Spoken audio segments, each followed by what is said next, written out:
ಬಾ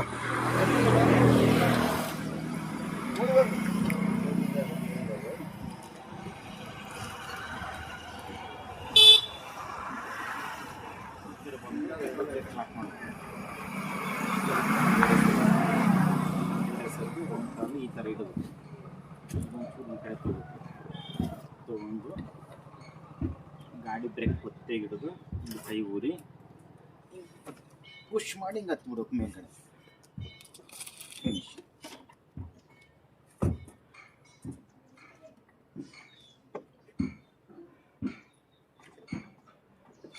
done. Start ಮಾಡ್ಕೊಂಡು ಹೋಗ್ಬೋದು. ಇದನ್ನೇ ವಾಪಸ್ ರಿಮೂವ್ ಇಳಿಯೋದ ಯಾವ ಥರ ಅಂದ್ರೆ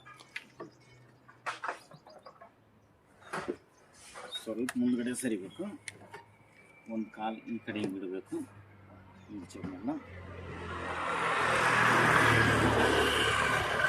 ನೆಕ್ಸ್ಟ್ ಇದೊಂದು ಕಾಲು ಹಿಂಗೆ ಬಿಟ್ಟು ಸ್ವಲ್ಪ ಈ ಕಾಲು ಫೋಲ್ಡ್ ಆಗಬೇಕು, ಹಿಂಗೆ ಕೈ ಊರಿ ಇದ್ರ ಮೇಲ್ಗಡೆ ಹಿಂಗೆ ಎಗರಿ ಕುಂತ್ಬಿಡು. ಫಿನಿಶ್. Okay, done.